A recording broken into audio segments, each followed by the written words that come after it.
What is going on, guys? It's Panjan here, and today I'm going to bring you guys an FPS guide on H1Z1 King of the Kill. Now, I've seen this game has recently got a lot of traction back up again. It's getting a lot of updates and it's getting a lot of hype surrounding it, and it's been a long time since my last FPS guide came out. It's approaching nearly the 2-year mark, so I thought it's time to update it. Give you guys the best settings, give you guys the best options for the best performance in the game, whether you've got a high-end PC, low-end PC. Performance is always key in a competitive shooter like this, and I've been having a lot of fun playing this recently. I haven't played it all that much, but I'm looking to get back into it as well, so yeah, thought I'd share this with you guys. I'm going to keep this tutorial as quick and as simple as possible. If you have any questions, make sure to leave them in the comments below. Make sure to share this video around with people who might be interested in it as well, might be having performance issues like friends and such, and hopefully you guys get a decent performance increase from this video. Make sure to also post your results in the comments below, let other people know, help out other people, and we should be good to go. So let's get on to the tutorial. So starting off with the tutorial, first off what you need to do is you need to go into the description below and download the H1Z1 King of the Kill FPS pack provided by me. Get it onto your desktop, right click and extract it either using WinRAR or 7-zip. If you have neither of those, links will probably be in the description. If not, just use Google, but you probably will have any of them. Extract it, open it up, and you'll be given this. It'll have user options, MSI Afterburner, launch options, and CCleaner setup. There might be a setup instead of an exe in there because I've accidentally put the shortcut in, but yeah. What you need to do then is you need to go on down to your Steam, find H1Z1 King of the Kill, right click and go to properties. Once you're in here, go to local files, go to browse local files, and scroll down in here until you see the user options configuration setting thing. Now what you can do, if you want to make this easier for yourself, is just go into here and drag and drop mine in if you don't care about your current game settings, hit replace, and this part of the tutorial is pretty much done. You can skip ahead until I'll put a timestamp on the screen. If not, and you want to mod your own ones, I'll show you how to do that really quickly. What you got to do is go in and just double click, open it like this, and it's very easy to do actually. If you guys want to go in and just change your graphics settings on your current config, just go along, pause the video, change them to these, just keep pausing the video and copy them when you can. If not, I'm going to tell you quickly and give you a rundown why I've used these settings. Effects quality is set to 2 because it shows blood splatters, etc. and stuff like that, and smoke when you're firing guns, so you want that set to 2. Overall quality is set to -1. Texture quality set to 1, shadow quality 1, flora quality 1. This is just grass, shadow, stuff like that that doesn't need to be high, which actually milks a lot of FPS, so you don't necessarily want it on. It creates a fine balance of good looking game and it runs like a dream. Render distance is set to 500, but what you want to do in-game, which I'll show you later on, is set it to around about 1500 when you're free-falling at the beginning of a game of King of the Kill, because you're not going to be able to see where you're going. But at 500, there is no way in how you're going to be seeing or fighting players past that point, and it's a completely easily playable render distance, and it works like a dream for FPS. Use depth of field is set to 0, gamma, again, that's personal preference, I have it set to 0. Maximum FPS, make sure to do that -1. Use LOD OA, use 0. Smoothing 0, speed tree LOD set to 1, model quality set to 1, fog shadows 0, AO 0, sorry 1, interior lighting, which is literally just complete rubbish that you don't need, it milks FPS again, set to 0, vertical FOV 74, lighting quality 1, particle LOD 1, motion blur 0. The rest of these are pretty much, you can go around and have a look, you can play with some things in here if you want to, but that's basically what you want to keep for the best FPS possible. Then what you want to do is just hit file, save, and that part of the tutorial is done. Next, what we're going to do is we're going to go and do your launch options. Go to H1Z1 King of the Kill, right click, set launch options. As you can see, yours is probably going to be blank here, but I'm going to show you how to get yours. Go into the FPS pack provided, go into the launch options notepad, and if you just spend a couple minutes, pause the video if you want to do this and following along, just have a little read through this. It pretty much tells you how to do it. You're going to be given these launch options here, but you need to make your own. So for me, I have 24 gigabytes of RAM, which is 2,576 megabytes. If you have 8 gig, you use that number, you just copy and paste it there. Same with CPU count. I have a 6-core CPU with hyper-threading, so it's 12 threads. If you're not sure, you can just have a look around on your PC, find out how many cores you have, and if you're not sure about how many external threads, just do it at the same amount as your CPU count, so 6, 6, 4, 4, etc. like that.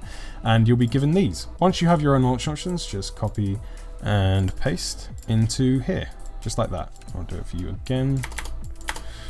Just like that, hit OK, and this part of the tutorial is complete. Next, what we're going to be doing is we're going to be removing all clutter from your computer. So run the CCleaner setup and you'll be given a program like this. I accidentally did this tutorial earlier on and no audio was recording, so I've had to come back and do it again. So you probably aren't going to see much being deleted from my machine, but I guarantee you a whole lot's going to be gone if you've never done this before, if you haven't done it in a long time. Open the program, hit the Analyze button. This will basically just get rid of excess cookies, excess rubbish that you don't need. If you want to keep your passwords and such on web browsers, just uncheck the cookies and the internet cache of, let's say, Google Chrome if you don't want to remove any of that stuff. Once that stuff's done like that, just hit Run Cleaner, hit OK. This might take a little while. It might be really really quick. If it asks you to close anything, just close it out and that'll be absolutely fine. And you'll probably find it will remove a lot more than 506 megabytes. Bear in mind, I did this, 4 hours ago, and I've already got nearly half a gig of stuff in there. So yeah, what I recommend doing with CCleaner as well, run it once a month, let's just say the first day of every month. Doing that just keeps clutter off your machine and keeps it clean and running how it should. Next, what we're going to be doing is removing even more clutter from the machine. To do this, go down to the Start menu and type in %appdata %. There it is right there. It will be pasted in the description again if you can't follow that. Hit enter and you'll be given into a folder like this. Hit the app data button there to come out of the roaming folder and go into local. Scroll down right until you see temp. Don't go into any of these ones, just literally temp. Go inside of here, highlight everything. You're probably going to have a massive folder and you're going to be like, why does mine look nothing like his? Yours is probably going to be fucking pages long. But all you need to do is just highlight everything inside of there, hit delete. Now what's going to happen is it's going to ask you to, the action cannot be completed, the folder is in use. So for all of these ones, hit do this for all current items and hit skip. That means it will delete anything the PC isn't using and it will keep everything that it is. Anything inside of there is not going to be used for anything useful, especially if you want performance. It literally just sits there and it will just bug up your computer and you'll probably free a hell of a lot of space. I've been hearing from other FPS guides and whatnot that I've done in the past that a lot of people have removed multiple like tens of gigabytes out of there. Next, we're going to be going into your power options. This is very simple to access. Just open the Windows thing there, search power, go into power options. This again can help out a lot more than you probably think it would. Go into your preferred plans. High performance may not be there. If it's not, do the hide additional or show additional, and it probably is there. Select high performance. Once that's done, go into change plan settings. You can then change this to how you want to do it, but we are interested in change advanced power settings. Go inside of here, hard drive or hard disk. Go into here, turn off hard disk after, set that to 0. It might already be defaultly on that. Hit apply. Go down to processor power management. This is the important part. Inside of here, make sure these are both set to 100%, maximum and minimum set to 100%. That basically allows your computer in any state to be able to use 100% of the processor if it needs it. Doesn't mean it's going to overheat or anything or use 100% of your CPU all the time. It just means that you're allowing your computer to use it if it needs it. Hit apply, hit OK, and that part is done.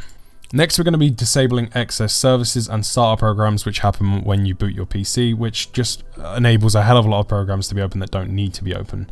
Do this by right-clicking down here, go to Task Manager. Under here, you want to go to Startup, and you're going to find a whole load of programs in here. As you can see, I've got a lot of the statuses of mine set to disabled. This is when you first boot on your machine. I'm sure loads of you know this, and program after program opens, and you don't know how to stop it. This is how you can do that. Just in here, find anything you don't need to boot up with your machine, anything from like Adobe, anything besides, let's say you use Skype, Steam and your internet browser.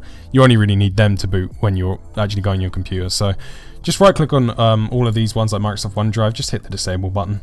Go through there, spend a little bit of time going through all that. Also go into your control panel and remove any excess programs you no longer need. Again, you don't want excess clutter on your machine. It just causes slowdowns. It's not major, but when there's loads and loads and loads of it, it will.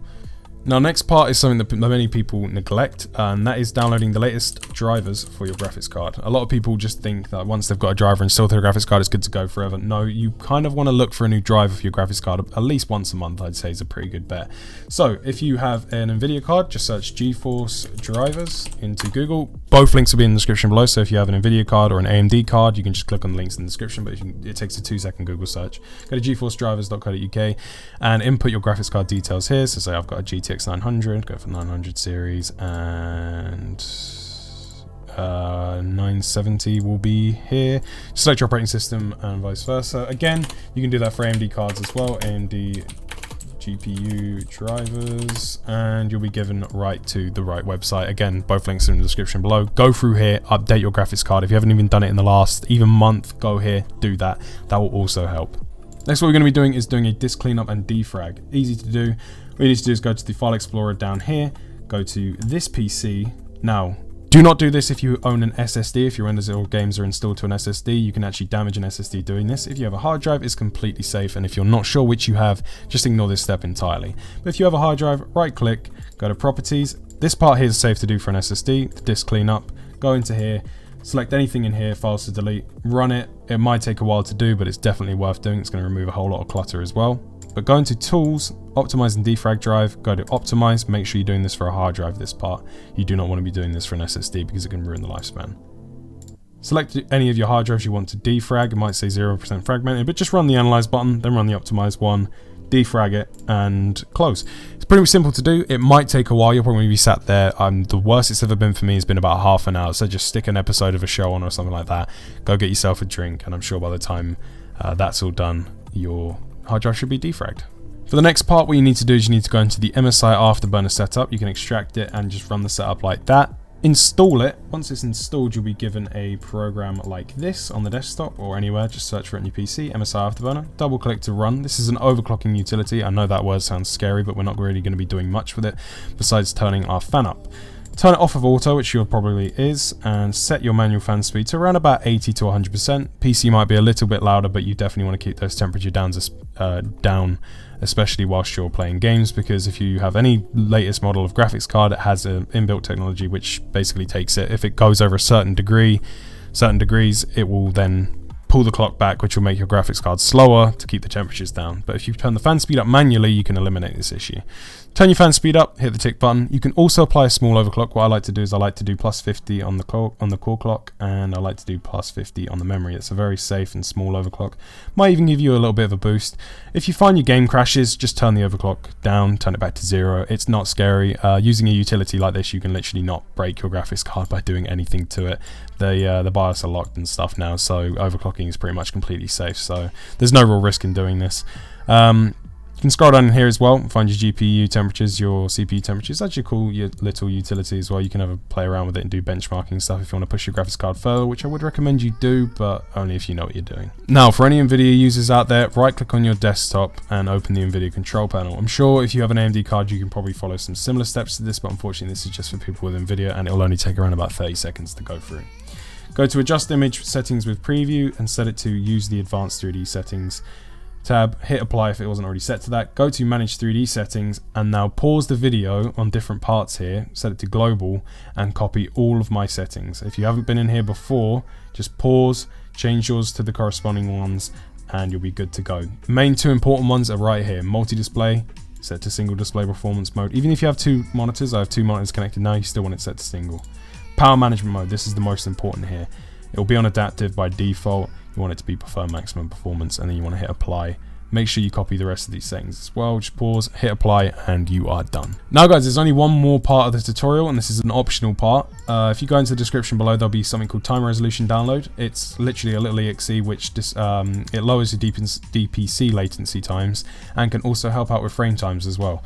It's a small little executable. I know it might look a little bit dodgy. This is why I put it as an optional extra for people who actually do trust me. It's completely fine, won't go VAC banned or anything like that for it.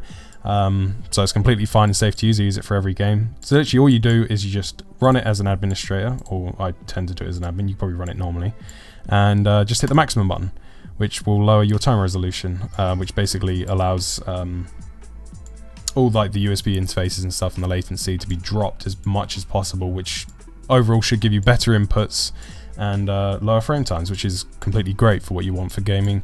And then just boot the game, hit the minimize button, let that just sit there. It's very small. I'm actually running 2 instances of it now, but again, that's an optional extra, so you guys can do that. It will help you, but if you don't want to do it, that's completely fine. Don't download it, skip this part. But I do recommend, if you do trust me, go ahead and do it. Now, once you've done all of that, all you need to do now is just hit play on King of the Kill.